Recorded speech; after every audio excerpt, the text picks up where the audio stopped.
Today we are starting bundle 11 and the first four questions are super easy. And that's exactly why they matter, right? The SAT does not start by testing advanced maths. It starts by testing discipline. So the questions check five things. Do you read exactly what is being asked? Do you recognize structure instantly? Do you avoid careless algebra? Do you choose the fastest valid method? Do you stay calm when something looks simple? So, most students don't lose points on hard questions first, they leak points here. If you rush, misread, or overcomplicate it, the test has already won. So, the first four questions today you will solve cleanly, you will write steps properly, you will not do mental gymnastics to look smart, you will decide method before solving, very important. And after each question, you won't just check the answer, you will check what skill was being tested. Where could someone lose marks? And was there a faster path? So today is not about solving, it is about control. See, SAT is never about memorization or like the calculation skills. Reference formulas are already given in this itself, right? These three also informations are also there. Also, calculator is allowed. So it's not about the calculations. Also, it's not about the memorization. It's about skills. Number one. Number two, read these instructions very carefully, right? For the student produced response questions, for example, it's not about MCQ, you have to write your answer. These are very important. What are the important points? Your answer can be up to 5 characters for a positive answer and up to 6 characters including the negative sign for a negative answer, but no more, right? If you are writing more, all the effort is in vain. Your answer will be marked wrong. If your answer is fraction and that again is too long, follow this rule. If your answer is a decimal that is too long, again be careful. 5 characters for positive and 6 for negative. If your answer is a mixed number like this, write it as an improper fraction or its decimal equivalent. Now you do not read this, right? And you think, okay, your answer is correct. You check it, you overcheck it, you are right. But what is given? Write it as improper fraction. If you miss this, again, your answer will be wrong. Don't include some symbols such as percent sign, because if you have practiced enough, you must have noticed. Write the if your answer is 47%, percent sign is already included. Write 47 only. It is mentioned in the question itself. But why not prepare our mind before solving it, right? uh okay, so we are ready to start the question. Question number 1, figure not drawn to scale. Okay, so that means if this angle is 24 degrees, it may or may not seem like, but yes, it is of 24 degrees. This is what it means. In the triangle shown, PQ is equal to QR. So that is the information which is given here and it's important. What is the value of X? Now, when we were discussing what method to choose, right, here that thing can be applied. You can use two methods. One is PQ is equal to QR. And if you remember the property of isosceles triangle, in 1 second, you will answer it as 24 degrees, right? So basically, what is expected? Answer in 1 second. Okay, 3-4 seconds, fine. But if you do not remember the property of isosceles triangle, what you will see? Okay, it's a triangle. Let's do angle sum property. 24 degrees plus 132 degrees plus this x degrees, this is total is equal to 180 degree. And here you have to do the math, right? Yes, your answer will be correct, 100% sure.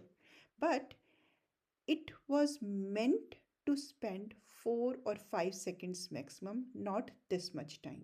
So these are the little plannings, in your exam, which either make it or break it. Let's come to question number. Okay, so D is the right option. Question number 2.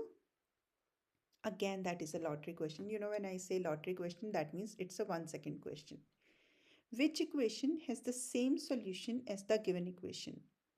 Now, what is the beauty of SAT? It sometimes it leaves the question in between and then give the options. So here you can see 4x is on the left hand side, and in our question we have 4x. So only this much is needed. Subtract 1 on both sides, so 4x is equal to 32. That is again the answer. So that means again this is of maximum 3 or 4 seconds. Now generally if you do in your school board or something, first you have to calculate the value of x, solve the equation. That is the general question. So this is equal to 32 and x is equal to 32 by 4, which is 8. But here value of 4x is asked. Okay, wonderful. Let's come to question number 3. For the linear equation f, the graph of y is equal to fx in the xy plane has a slope of 7 and passes through the point 0, 5. Now, it's a game of words. When I do y is equal to mx plus b, right? So, this b is like itself is a concept. Till now, you see it as a y intercept, right? When x is 0. So that means if you decode this information, x is 0, y is 5, that means directly this value is given to you. Also, this m is slope. So 7 is the slope, and here we are. Again, if we know the meaning and place of every variable listed here, this is again 4 or 5 seconds question. Okay, perfect. Let's come to question number 4. What is the positive solution to the given equation? Now we have to solve it. So adding 40 on both sides, it's 72. X squared is equal to 9. And if you square root both sides, right, don't definitely here the positive answer is asked, but let's brush up with the concept also. It is plus minus 3, so it can be positive 3 and it can be negative 3. Positive 3 or negative 3, and because positive answer is asked, so it is 3, right? I would recommend, every time I start a video and show you the question, just pause the video and try to solve the question at your own. Try to make your mind first, okay, what skills are tested, so you have to prepare accordingly, right? Bundle 11, Module 1, Question 5. A total of 50 children attended a summer camp and were offered 4 types of sandwiches. Okay, so turkey, chicken, ham, and vegetarian. The table shows the number of children who choose each type of sandwich. Okay, 15, 23, 3, 90.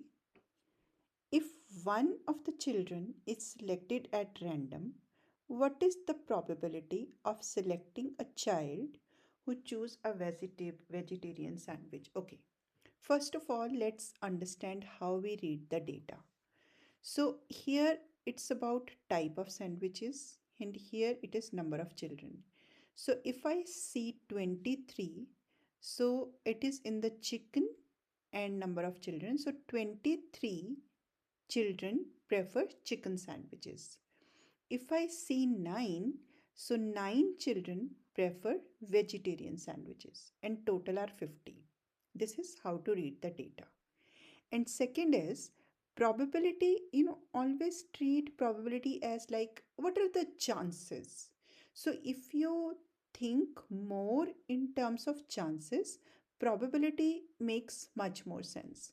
So what is the chance that uh, a child chooses a vegetarian one out of total children? So total are 50 and vegetarian sandwiches, are chosen by 9 children. So 9 over 50. And if you want to write the formula, so it is favorable outcome over total outcomes. What are the outcomes here? Number of children. So what is the total number of children? 50. And what are the favorable outcomes for which we are talking about, right? So here we are talking about the children who prefer vegetarian sandwiches. This is our question. So total is 9 and total is 50 and 9 are who prefer vegetarian sandwiches. Okay, let's come to next one. Oh, that is a wonderful question. Let's see how. I'm going to tell you 2 or 3 concepts out of this question. Okay. Amara grows cherry tomatoes in her backyard. This year, she harvested 750 cherry tomatoes, okay, and gave 10% of them to her neighbor. How many of the harvested cherry tomatoes did Amara give to her neighbor? Okay, let's see first properly. Let's decode.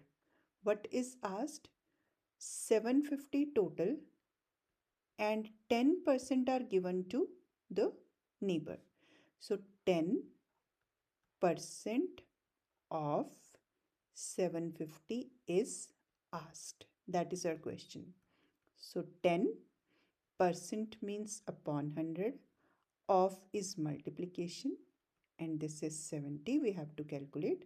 So 1 0 cancelled here, 1 0 cancelled here, and that is 75. That is our answer. That 75 cherry tomatoes Amara is going to give to her neighbor. Now, whenever it is about 10%, we do not need to do this every single time if we follow the pattern.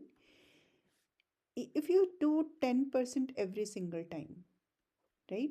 So 1 will be cancelled and that 0, that means you have to put decimal after, like let's say, okay, let's say it's 755, right? And I have to do 10% of it. Let's see the pattern. 10%. So that will be 75.5. So whenever 10% is asked, whenever 10% is asked, put decimal after first number, right? So for example, here it is 750, and if you put decimal over here, it will just go away. So 75 is the answer. So if you understand this pattern, again, that question will take 4 seconds, right? You will understand it. Okay, answering will be 4 seconds. You can take time to understand the question. First shortcut. Now let me tell you very, okay, I'm kind of taking it as a privilege to tell you something very interesting. Suppose if, okay, 19% of 50 is asked, right? So it's, oh my God, 19%. So that means you have to solve this. 19% of 50. You have to solve this. No. Again, there's a wonderful pattern here. Let's understand what that pattern is. Let's say I do x% of y. Then how will I write it? X% of y. So that will be xy over 100. Now let's do y% of x. I have flipped x and y. So that will be y% of x, and that is yx over 100. Now, don't you think these numerators are equal? For example, multiplication is commutative. That means if you multiply 3 times 4 or you multiply 4 times 3, in both cases, it's going to be 12, right? So we can use it as a wonderful pattern or concept here. So 19% of 50 can be replaced with 50% of 19. And what is 50% of anything? Half of it. So that is 19 by 2. Second shortcut, right? So first one is whenever it is about 10%, for example, if you have to do 10% of 199, that will be 19.9. And second is, what is the second shortcut? Just flip. If flipping is making it easier, right? Perfect. Question 7, bundle 11, module 1. X plus y is equal to 125 and x plus y is equal to 155. The solution to the given system of equations is xy. What is the value of y? Now, please pause this video for a sec and try to think this question. Read this question very carefully. If you do that, this is showing a very wonderful pattern here that if x plus y is equal to 125, you can directly plug it here, right? So y is equal to 155 minus 125 is equal to 30. Now, if you, let's say you do not think this, right? And you solve it this way, the proper way. So first you will think this may also be the way of thinking x plus y because these are like terms. So you are going to do this 155. And now you have a system of equations. So you can use either like elimination method or substitution method. If I use elimination, then subtracting two equations. So negative y is equal to negative 30, multiplying by negative sign on both sides, y is equal to 30. But just imagine, if you track this pattern over here, it's less time consuming. This is correct, 100% correct, you are right. But if you plug it here and calculate the value of y, that will be much quicker, and this is what is expected here. Otherwise you may feel, okay, paper was very lengthy, right? I knew all the questions, but the question set was very lengthy. No, question set is never lengthy. If you are feeling that this you are finding it lengthy, try to find out, are you trying the ways which are actually accepted in that, or expected in that question? Okay. Okay. Question number 8. In a chess tournament, each participant earns 1 point for each game the participant plays that ends in a draw. Okay, that means even then 1 point will be given. 1 point for draw. And 3 points for each game the participant wins. So 3 points for wins. A certain participant in this tournament has earned 41 points. That means when the participant was playing, some were draw and some were like he was winning them. So total he earned were 41 points. So one draw and 3 points for win, and total always leads to addition. It is 41.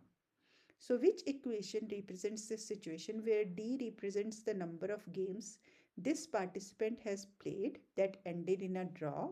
Okay, that D is for draw. And W represents the number of games this participant had won. Okay, we have done the same thing. So D plus 3W is equal to 41. Okay, yes, A is the right option.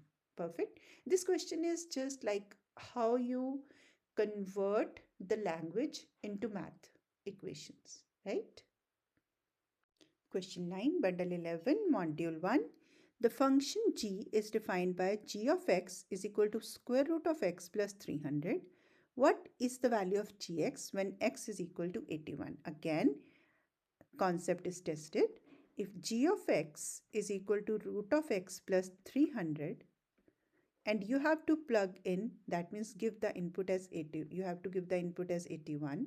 So g of 81 is equal to square root of 81 plus 300. Now square root of 81 can be plus and minus 9 plus 300, right? So it can be plus 9 plus 300 and negative 9 plus 300. So 309 is this, and this is 221. But if we see the options, this one is from our answers. So it can be like it is one of the solutions. So which is ours too. So C is the right option. Okay.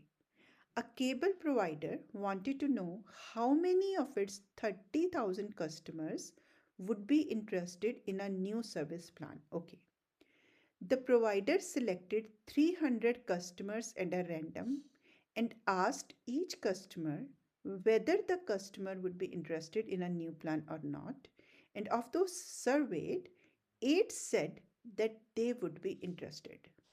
Which of the following is the best estimate of the total number of customers who would be interested in a new service plan? See, whenever we conduct a survey, we always take a set of people, not all, because this here the population is very large, 30,000, right? So the cable provider cannot go to every single customer and ask, are you interested or not? So he took, like, he selected 300 customers. Definitely this random sample should be collected in a very smart way, but that is just a different story. He selected 300, and out of those 8 were interested. Now that was a sample, not the whole people. And this question is about the total number of customers, and total number of customers is 30,000. So if it is 300 and 8 people are interested, let's make it 3,000. Then how many will be interested? 80. And if it is 30,000, you know, that is 800. So how many are these? 30,000. So for 30,000, it's 800. And for 300, it's 800. It's like ratio. Now, if you want to like do it with the help of ratio, if it is 8 interested over sample, 8 out of 300, so this is interest, these are interested ones, and this is total when total is 300. So when total is 30,000, what is the interested one? So you can solve it logically. You can solve it with the help of equivalent ratios. So if I multiply it with 100 here, right, it will become 30,000. So let's multiply by 100. Okay, another way. I am making 300 to 3,000. And third way is like you solve this exactly is equal to x over 30,000.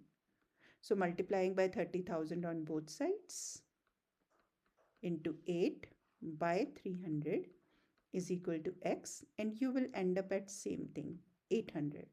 So here you can make, this is the second method, you can make 300 to 30,000 by multiplying by 100 on both sides. Then we are not using this part. Third, use equivalent ratios thing.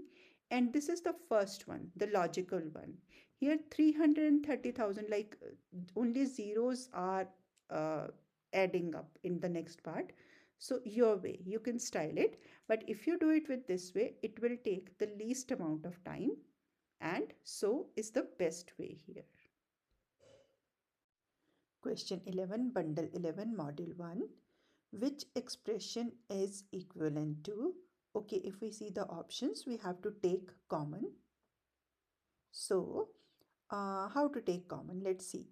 I have 64 t square s cube. So 64 is like 4 times 4 times 4, and t squared is t times t, and s cubed is s times s times s minus. Now let's do for 56. 56 is 4 times 7 times 2. T cube is t times t times t, and this is s. So let's see, this is one term complete and this is second term complete. What are common terms? So 4 and 4 common. Let's write it here. 7244 no number. T and t, t. One more t and one more t, one more t. One s is here, one s is here. This is s. Now what is left? 4 4s are 16. s times s, that means s squared, minus 7 twos are 14 t. So t times t is t squared, 4 t squared s, 16 s squared minus 14 t. 4 t squared s 16. Okay, D is the right option. Okay. Now let's come to question number 12.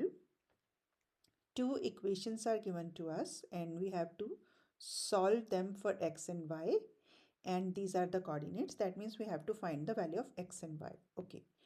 Now if we see this question, this first equation has only one variable, right? So if you have one variable, so you need only one equation to solve that. So that means if I solve this equation, I'll get the value of x from here itself. So subtracting 5 on both sides, that is 14 minus 5, and which is 9. Now if I see the options, C and D has x 14, that means deleted. So it's from either A or B. X is already calculated, right? And now we have to solve for y when x is 9. Okay, let's solve it. So let's plug x as 9. 9 squared plus 4. 4 times 81 plus 4. 4 ones are 4. 32 plus 4, 328. So B is the right option. You see, we are so much used to solve two equations with two variables, but here if we check, first equation has only one variable, so this question is little bit different, but we know how to do it. Okay, question number 13.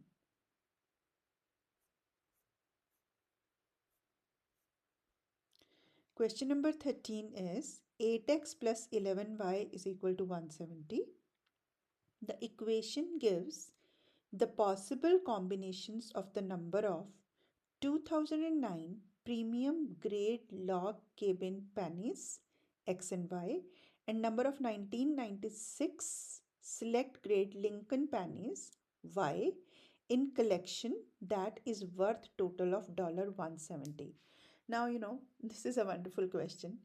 If you see 2009, you will see, oh, it's again a data, but it's the name of these pannies, right? 2009 premium grade long cabin pannies. So let's see it this way. It's the X. This number is X. And the other type is 1996 select grade Lincoln pannies, which is Y, right? So there are two types of pannies, X and Y. Now, let's see every detail of this equation.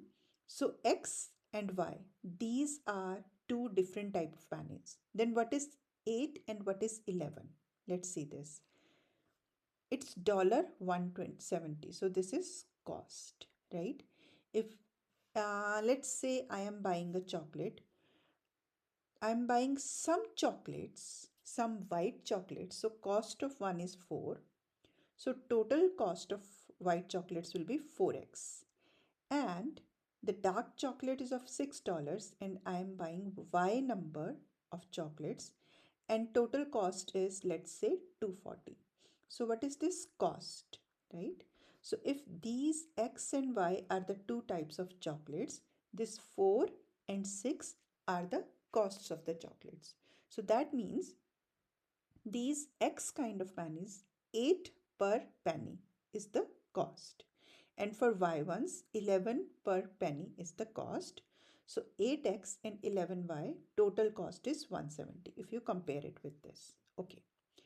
If there are 1996 select grade Lincoln pennies in the collection, how many 2009 premiums? So that means what is given to us? 6.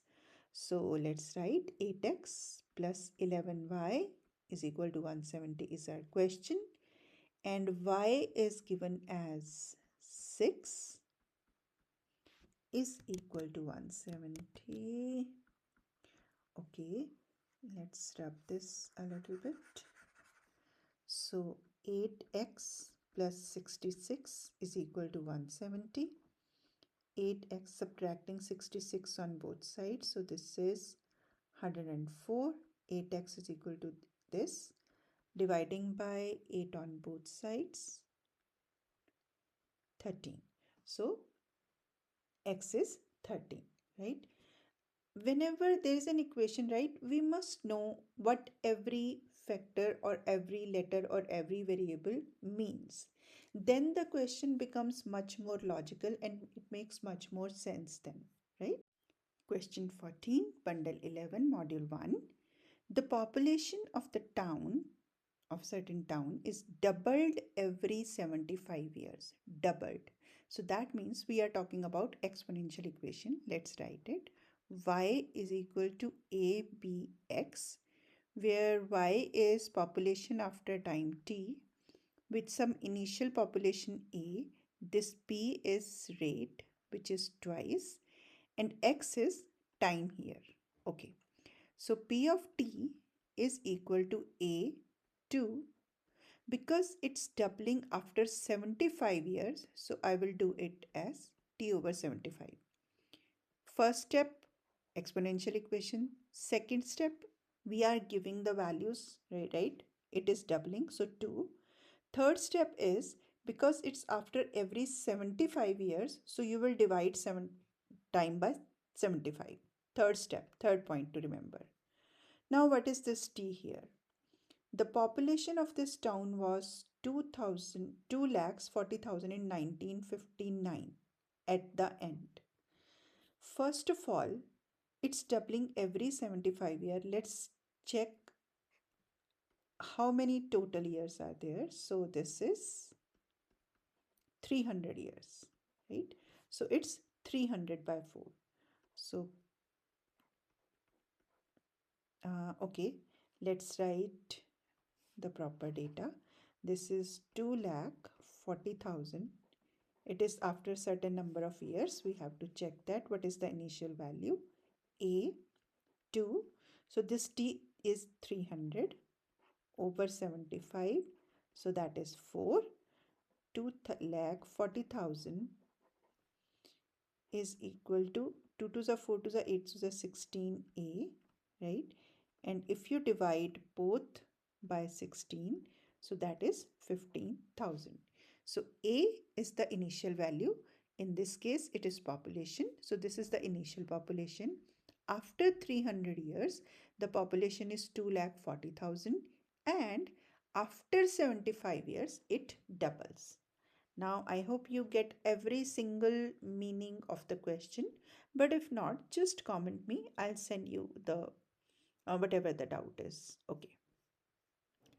Question number 15. The scatter plot shows the relation between x and y, and a line of best fit is also shown. Okay. So that is the line of best fit. Okay. Which of the following is closest to the slope of the line of best fit? Now, it's not about the actual slope, right? So even if it is close, we can guess because values are very far. It's decimal 6, it's 2 point something, it's 7 point something, and it's 8. So to find the slope, let's take this as our first point. This is 8 and 8. And because we have to just approximate, so let's take this point, because it's almost near to it. So this is 1 and 4. Now, if I do rise over run, let's do it this way. So how much is the rise? From 4 to 8. 4 is total rise. And how much is the run? From 1 to 8, which is 7. So 4 over 7. Now I have to convert into decimal, and this is decimal 5 something. That means it's near to decimal 6. Now, if I stop here, right, it's a proper fraction. So when it is a proper fraction, its decimal, decimal version is always starts from decimal.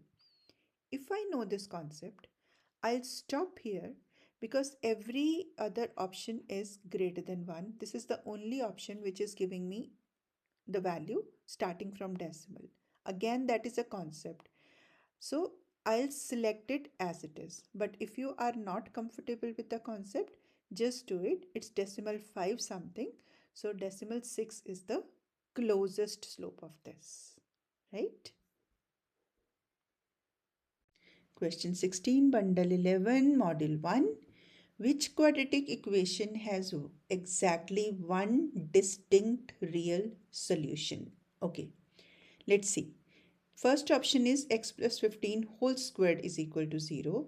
So that means you can write x plus 15 is equal to 0 and x is equal to negative 15.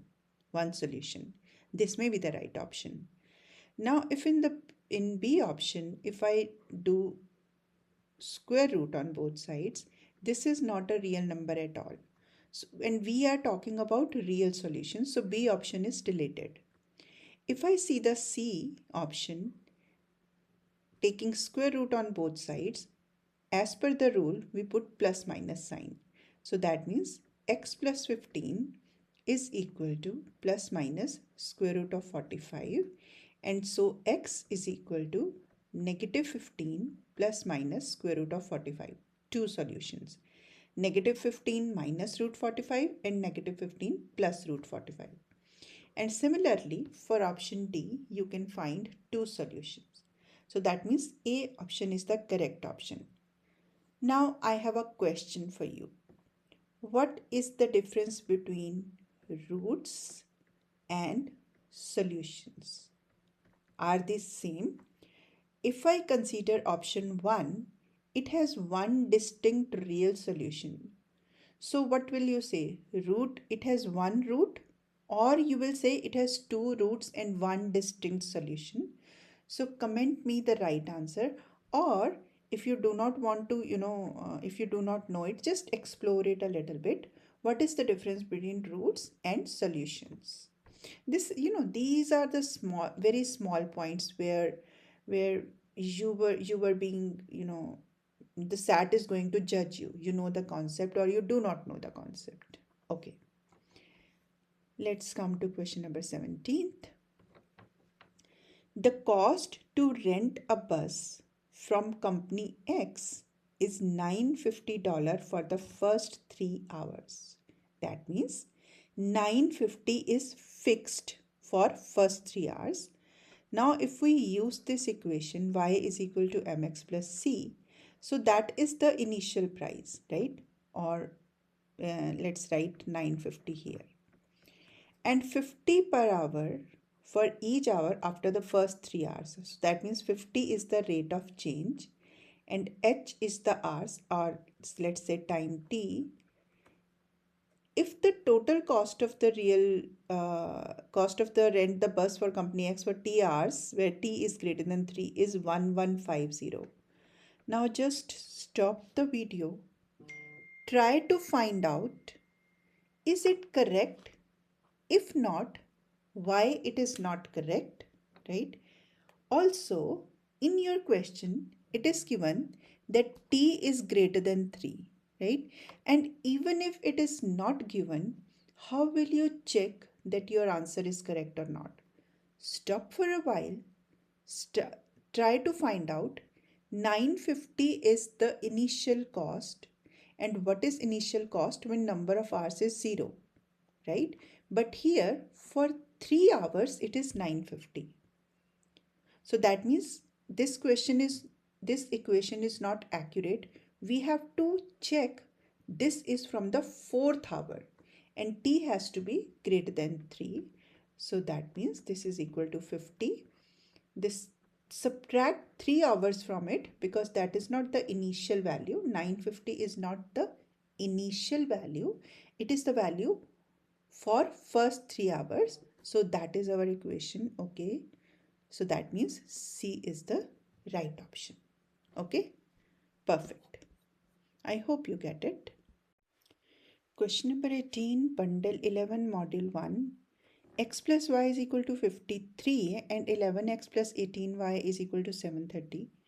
Now, if I have to teach you this question, right, then I'll select two methods. One can, I can select one of the three methods, graphical method, right, or substitution method or elimination method, right? Because I'm teaching you how to solve this. But here we are dealing with an essay, with a essay style question. So what should be the attitude of yours by when you are solving this? Graphs are given to us, right? Now, even if I do not read this question, these graphs will tell me the whole story behind it. We have to select a graph from it, right? Now, let's see the logic. X plus y is equal to 53. If I see the first equation, it has a coordinate 0, 0, right? And none of the equation is going to satisfy 0, 0. So first option is totally deleted. If I see the D option, right, I have a straight line. So that means here y is equal to 53 and x can be any. So if you write it in two variables, this is going to be the equation. Again, that is a concept, right? That when a line is parallel to x-axis, then y is equal to some constant is the equation, right? And if you want to make it two variables, that will be 0x plus y is equal to 53. But no, our question is x plus y is equal to 53. So this is also cancelled, right? Two wrong options deleted. Now let's check with this one. X plus y is equal to 53. So that means the x-intercepts and y-intercepts both are going to be 53. When x is 0, y is equal to 53. So that means coordinates are 0 and 53.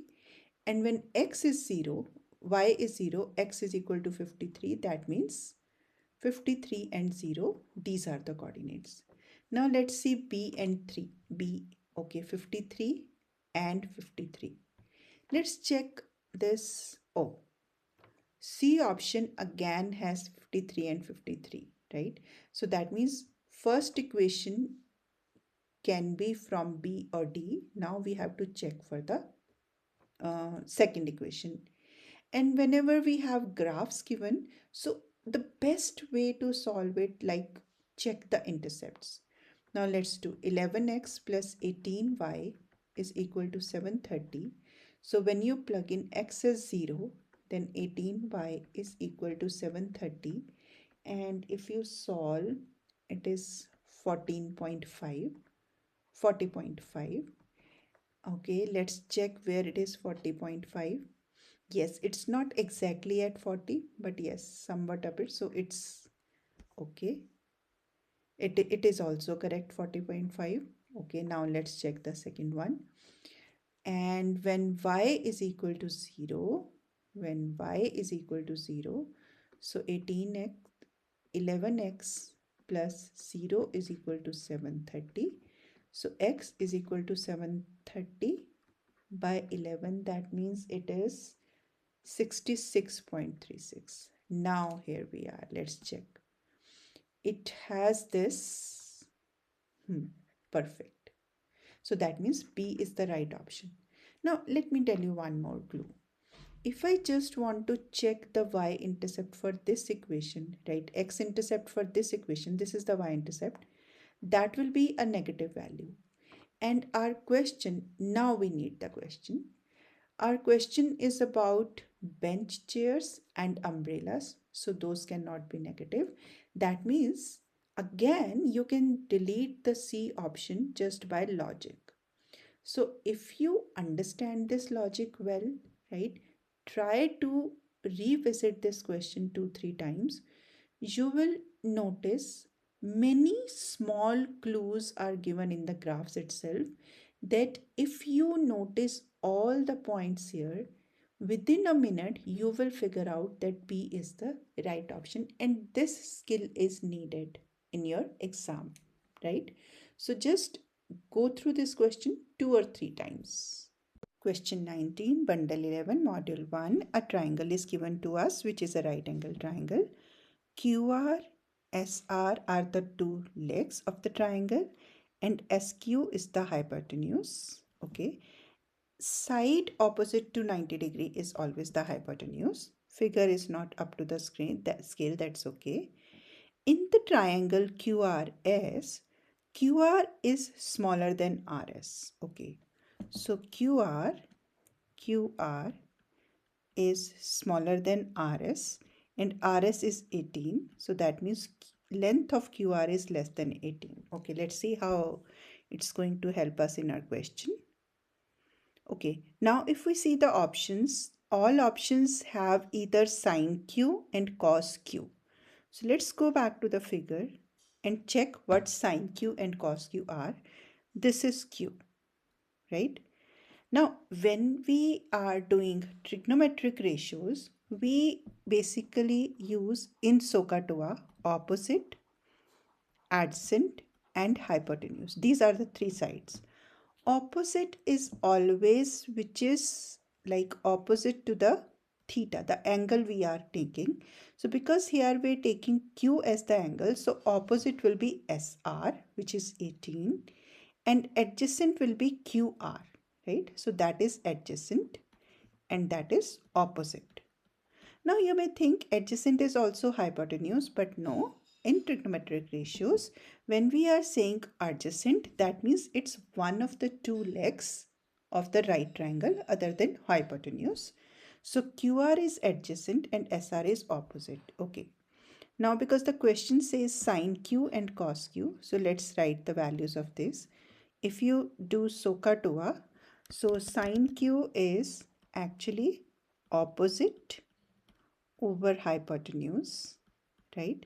Now opposite here is RS and hypotenuse is QS. RS over QS. RS over QS, and RS is 18 and QS is not known to us. So if we use this, sine theta is equal to 18 upon QS. Now if you do it on a regular basis, right? So you will divide sine theta on both sides and multiply QS on both sides. So that means you will do it like this. And this side also sine theta over QS, right? So what will happen? Sine theta and sine theta cancelled. Okay, I have just done the opposite. My bad. So that is QS over sine theta, and here QS cancelled. So that means Q of S is equal to 18 upon sine theta. That's okay. This is how we do it, right? But when you are dealing with SAT, you have to reach at a point where you can do this step directly. Here we can also use another term here. If you want to learn that, that's okay. If you don't want to. So if your sine theta is equal to 80 upon QS, one term is alternando. That means you replace numerator of the one with the denominator of the other, but only one pair. So then QS is equal to 18 upon sine theta, right? So this is the first method. This is the second method, which we use the word alternando. If it is new for you, leave it. Alternando. Or third is like do it orally. That if you multiply by QS on both sides, this QS will be cancelled. And if you divide by sine theta on both sides, this sine theta will be cancelled. You must reach at a level where you can do it orally. Okay, but whatever your way is, right, our answer is QS is equal to 18 over sine theta. D seems to be right option, but let's do cos theta also. So cos theta is equal to adjacent over hypotenuse. Now adjacent is QR, right? And this is given that it is less than 18, but definitely not. Proper measurement is not given. But in our options, cos theta goes with the 18. So our smart step is that we can completely delete it, right? And 18 upon sine theta or sine Q is our correct option, D1. Okay. Question number 20th. Circle A in the xy plane has equation x plus 5 whole squared plus y minus 5 whole squared is equal to 25. Okay. Circle B has the same center as circle A. the radius of the circle B is 2 times the radius of circle A. So when it says they have the same center A, so that means this is circle A and this is circle B. And this radius, this one is double to that of this one. This is what the question is saying. This is circle B and this is circle A. Visualize it something like this. Concept number 1. Concept number 2 is that if you see the standard equation of the circle, x minus h whole square plus y minus k whole squared is equal to r squared. So here r squared is 25, right? So that means r is equal to 5. This is also r, this is also r. This is cursive r. And as per the question, the radius of circle B is 2 times that of the radius A. So if radius of circle A is 5, radius of circle B is 2 times 5, which is 10. Now if I compare this equation one more time with this, so x minus h whole squared plus y minus k whole squared, right? Okay, let's say it's 5 given in the question, x plus 5 whole squared. And now this time for B, radius is 10 squared. And how it is given in the question? R squared is written as k. So what is the value of k? 100. So you have to manually write this answer, and value of k is 100, right? Question number 21. X squared plus 7x plus 5 is equal to 0. One solution to the given equation can be written as x is equal to negative 7 plus root k by 2, where k is a constant. What is the solution of k? Value of k. Okay. Now, this is quadratic formula, right? Let's do concept number 1. It will take all the concepts. Okay, let's do the concept first. The quadratic formula is x is equal to negative b plus minus square root of d by 2a. And here k is written as d. That means we have to simplify the d. And d is b squared minus 4ac. D is discriminant, right? Which can be calculated with the values of a, b, c. Now if I compare it with here, a is equal to 1, b is equal to 7, and c is equal to 5. So let's plug in here. B squared minus 4 times a times c. It is 49 minus 5 fours are 20 and 29. So at place of t, question has k and value of t is 29. So if I replace it here, negative, okay, let's plug in the value of b, which is negative 7 plus minus root of 29 by 2a is 2. So on comparing, this question is demanding positive value. If you write the two values, when I write plus minus both, that means I am just trying to write two values together. So one is this and another one is this. So when we write two values together and there is a difference of only one sign, we use both the signs in such equation. So from now onwards, if you see plus minus sign, see it this way, right? Okay, so k is 29 here. And sometimes if you are really good with concentration, you have a very good concentration and you are habitual to see long equations, you can also write it like this: negative b plus minus square root of b squared minus 4ac.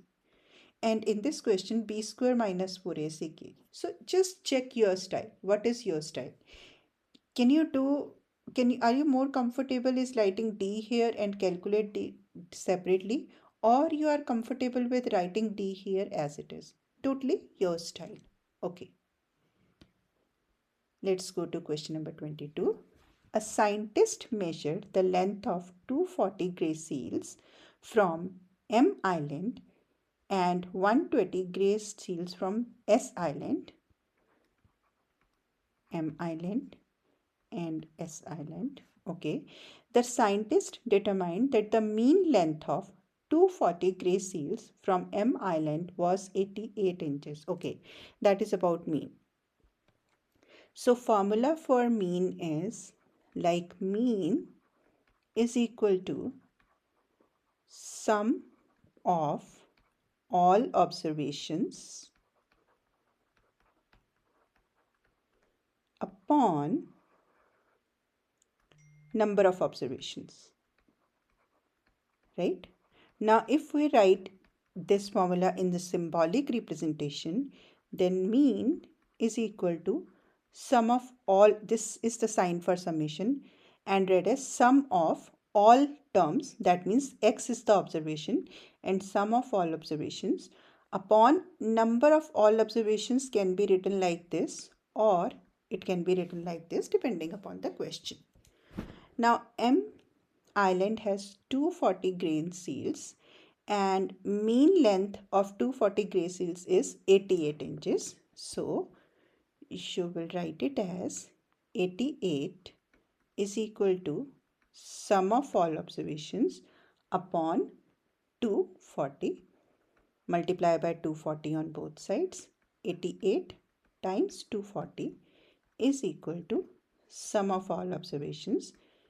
That means if you use the calculator, it is 11280.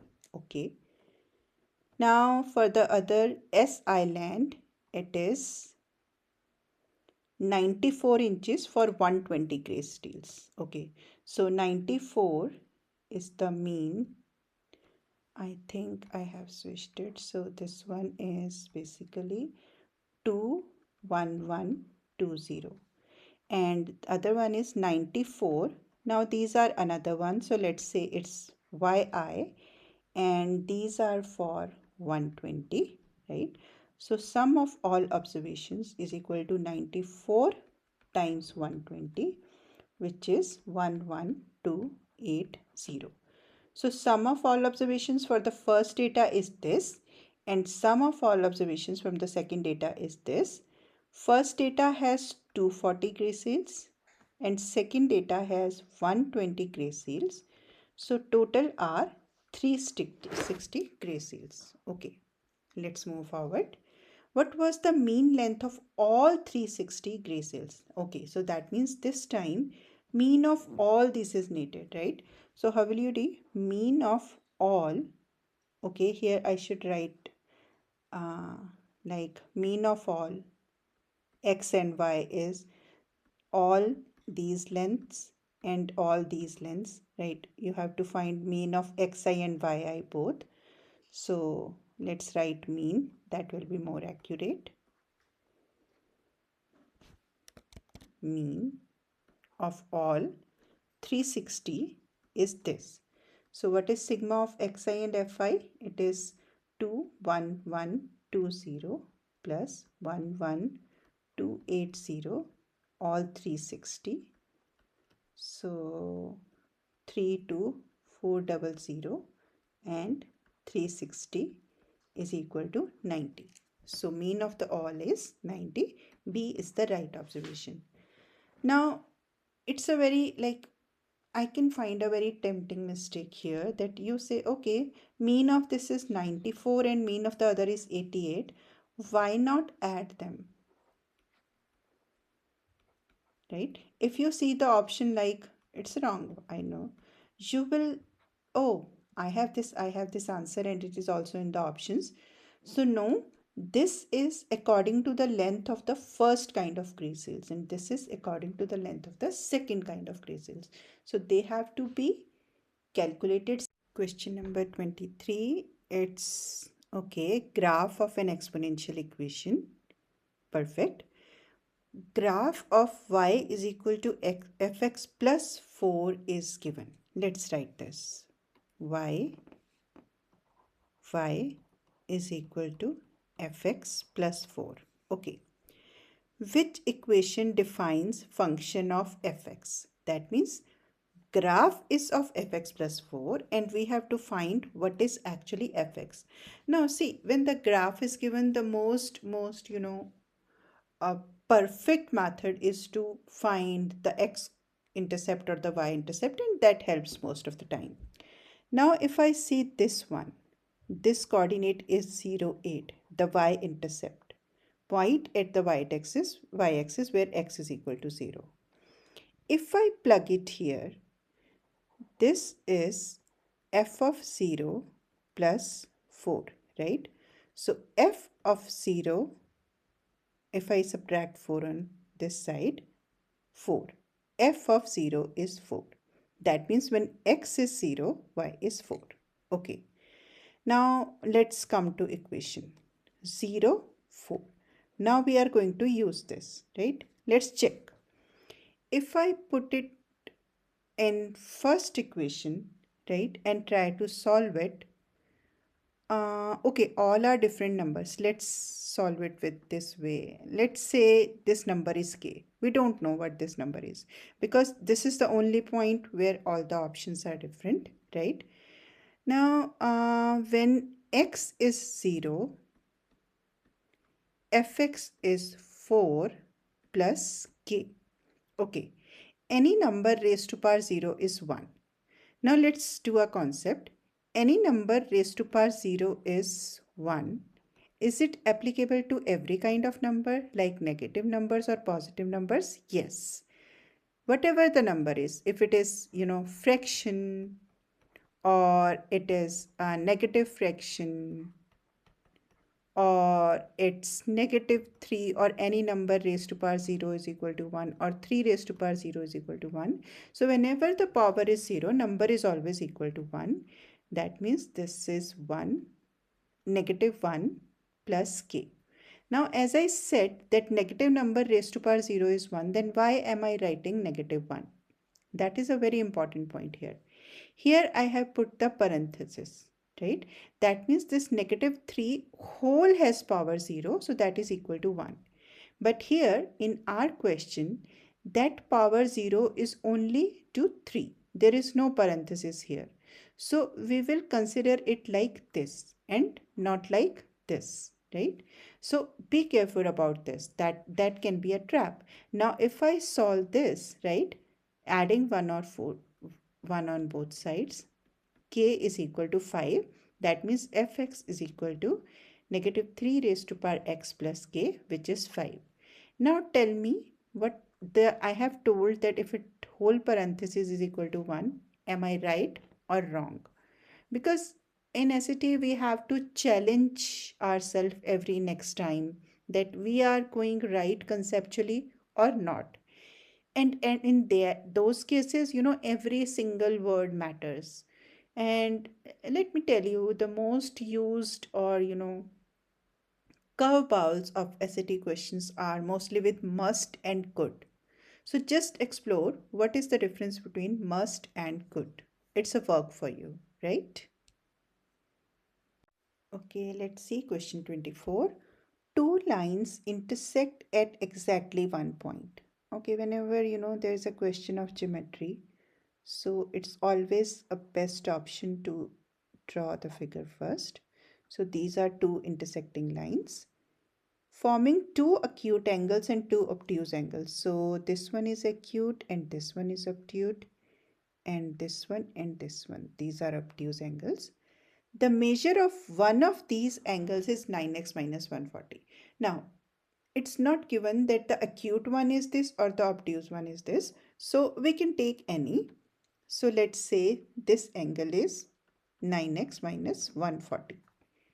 Which of the following could not be the sum of the measures of any of the two angles? Okay, so that means once we figure it out or what all the angles are, and then we will try every possible combination and check which is not the sum of the measures of two angles. Okay, so okay, first of all we can do vertical angles are equal. So angle 1 is equal to angle 2. These are vertical angles. So angle 1 is equal to angle 2.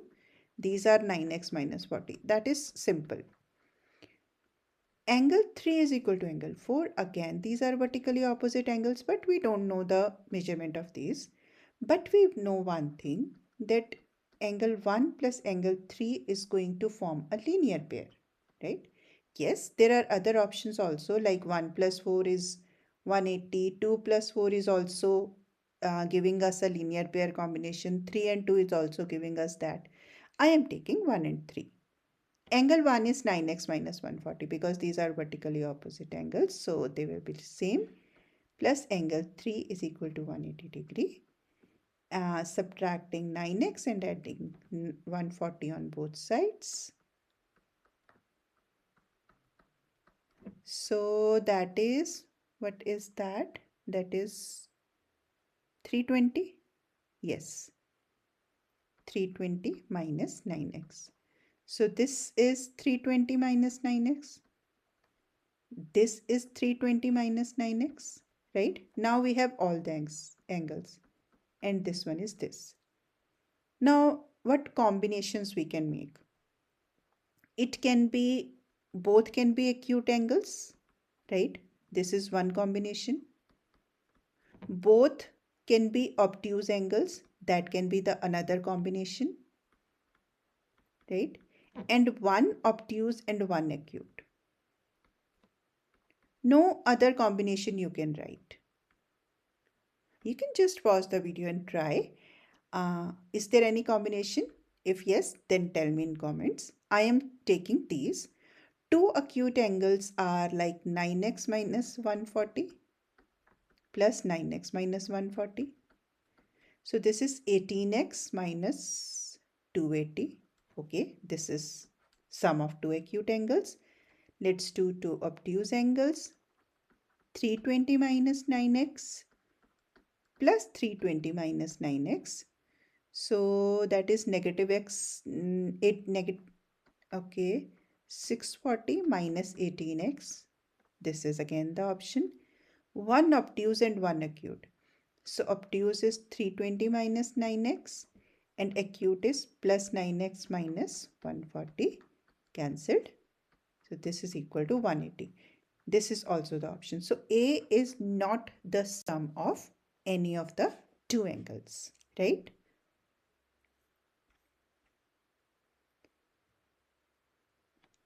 Question number 25. 2x plus 9y is equal to 7. Okay. The given equation is one equation in a system of two linear equations. Okay, so that is the first equation. This is what they mean. That is the first equation. If the system equation has at least one solution, which of the following equations could be better equation in the system? Now, when it says at least one solution, and when we have a system of linear equations, we have these options: no solution, right? And one solution. And third one is like, because it is saying at least one solution, so one solution is a part of our answers, and then infinite many solutions. These are the three options, right? Why there are three options? Why there is no such options of two solutions and three solutions? Just think about it. And this is infinite many solutions. And if you do not get the idea, just comment me. I'll tell you why we are taking no solution, one solution, and infinite many solutions. Now we have a way. Here equations are given, graphs are not given, right? If graphs are given, there is another way to check the answers. But if equations are given, then no solution is a1 over e2 is equal to b1 over b2 is not equal to c1 over c2. We find the ratios, right? One solution is when a1, and I'll tell you what this a1, a2, b1, b2 is. a1 over a2 is not equal to b1 over b2.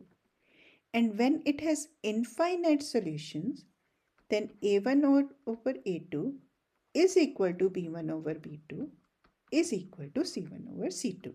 Now let's see what are these. One of the equations is 2x plus 9y is equal to 7. Okay. Now these equations are not like, they are in decimals. So let's use some guts to make them the simplest ones. First equation. What if I multiply this whole equation by 10, right? Okay, let's write it here. So this equation is 3x plus 13.5y is equal to 10.5. We have a decimal, right? We can make it simple. Multiply both sides by 10. That will be 30x plus 135y is equal to 105. Now all these are can be divided by 15. So 15 twos are 30, 15 nines are is equal to 7.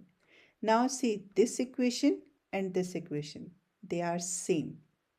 And when these two equations are same, they are going to tell us they are telling us that this system has infinite many solutions, because basically the equations are same. So that means this equation is yes. That is the part of our answer. Now let's see the second equation. Second equation is 3x minus 13.5y is equal to 10.5. So again we are multiplying it with 10.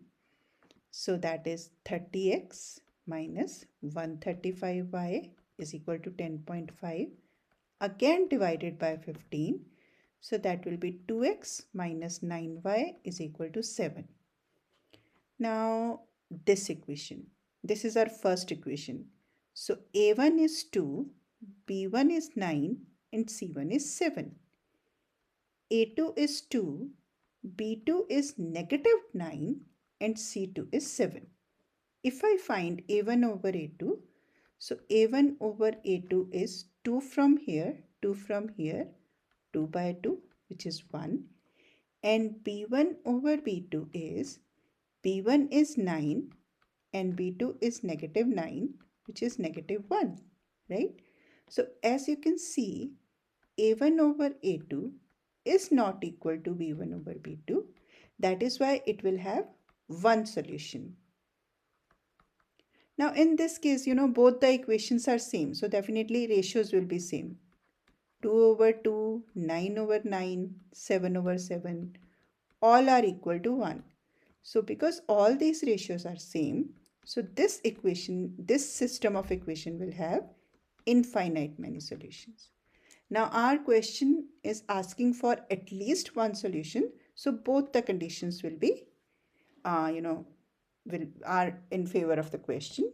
So that means 1 and 2 both. C is the right option, right?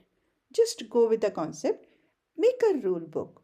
Write all the rules in that rule book, right?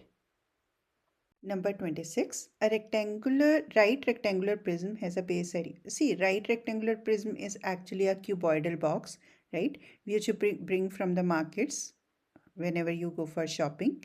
So it's something like this, a cuboidal box.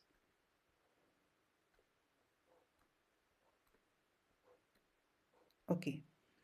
It has a base area of 24 centimeter square. So that is the base. The length of the base of the rectangular prism is 8 by 3 centimeter and the height of the rectangular prism is 15 centimeter. Okay, length is given to us 8 by 3 centimeter. Height is given directly 15 centimeter and area of the base is given. Now base is a rectangle and what is the area of rectangle? Length times width, which is 24t. Length is already 8 by 3, right? 8 by 3, yes. Times width is equal to 24t. So width is equal to, multiplying by is reciprocal on both the sides. It's 8 by 3. So multiply by 3 by 8 on both sides.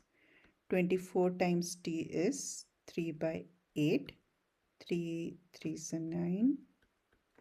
So width is equal to 9t. Now we have all the measurements. Let's write them.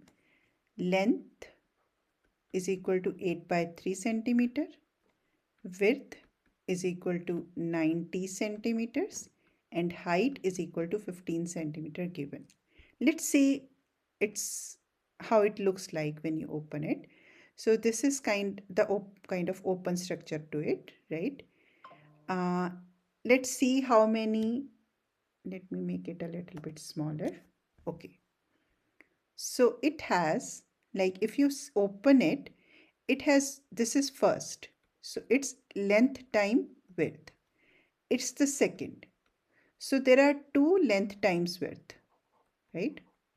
2 multiplied with 2. Similarly, see this third and this fourth. These both are width time heights. So there are two areas which are width time heights, right? These are again 2. And this one, fifth and sixth. Sixth, this one, not this one. They have length and height. So their area is length times height. So two surfaces have length and width, two surfaces have width and height, and two surfaces have length and height. So we will multiply this, right? Okay, let's make it big. So if we see, the total area is two lengths and widths, two widths and heights, two lengths and heights. Let's take two common: length width, width height, and length height. So length is 8 by 3 times 90. I'm just plugging in the value. Just pause the video and write out the values. What are these? So width is 90 and height is 15 given. Okay, let's write it. Length is equal to 8 by 3. Width is equal to 90 and height is equal to 15. So that is 8 by 3 times 15. And 2 is common. If you calculate the whole thing, you will end up at 318t plus 80. Okay, let's see the options. That means B is the right option. So here the basic concept is that how you identify the surfaces and how you make it, like write it at one place and calculate it.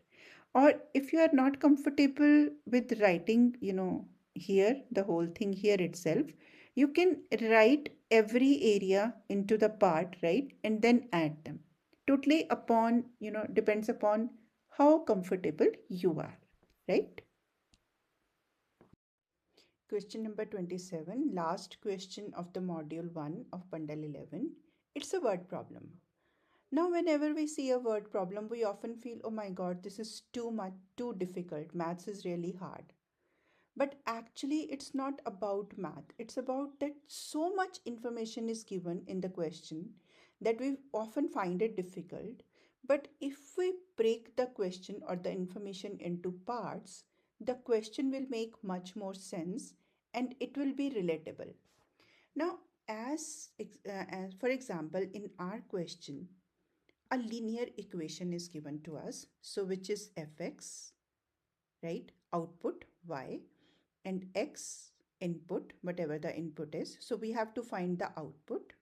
What is the output in this question and what is the input in this question, and this is the initial value. Okay, defines f, where x is the engine speed. Okay, x is the speed of the engine, so x is speed in revolutions per minute, and a is a constant. See, what is speed? That the wheels are continuously, moving. And if a wheel is starting from here and take one complete turn and come, now it's here. So it has covered certain distance, right? And speed is distance with time. Speed is equal to distance upon time. So that means speed is given in the form of revolutions per minute. This information is taken that x is speed in the form of revolutions per minute. X is speed in the form of revolutions per minute. Okay, we have to find the value of A. Let's go here. For a particular car, the linear function f gives the predictive power. Now stop here. What is the output here? Actually, that is the power. So power is equal to 1 over 7 speed, which is in the form of RPM, minus A plus 433. Now we have some idea actually what the question is. Let's see what data is given now. For a particular car, the linear function f gives the predictive power in brake horsepower for engine speeds between. Okay, so the speed of the engine is between 1000 revolutions per minute to 6000 revolutions per minute. That means you are going for a long drive. Sometimes you drive really fast and then it is 6000 revolutions per minute. That means revolution, this much distance covered, then distance. So 6000 revolutions per minute the car is taking and minimum it is 1000. Okay, point taken. According to this question function, the car predictive power is this 433 at an engine speed of this. That means when power is this, then speed is this. That means when the car is having at this speed, then it's taking the power of 433. Okay, so that is first power with first speed, and 600 is the second power with engine speed of 4500 rpm. So two datas are given to us. Okay, the equation this gives, okay, defines f. X is the speed, a is the, what is the value of a. Now I have two informations and I know what every variable in the equation means. So when power is 433 and speed is 3331, a we have to calculate plus 433. Okay, another information is also given that when power is 600, at that time speed is 4500 revolutions per minute, 433. So we have collected the data very efficiently. This is what it means in the equation. These are the two values. Now let's stop one here. Two equations are given, but we have to find the value of one variable only. And if there is only one variable, right, we need only one equation to solve that. Second equation is not needed. So here two equations are given. That's okay. Both the equations will give you the same value of a. So you can take any of the equation and calculate the value of a. I seem this first equation is easier because 433 and 433 are here. So let's solve it this way. 433 is equal to 1 over 7.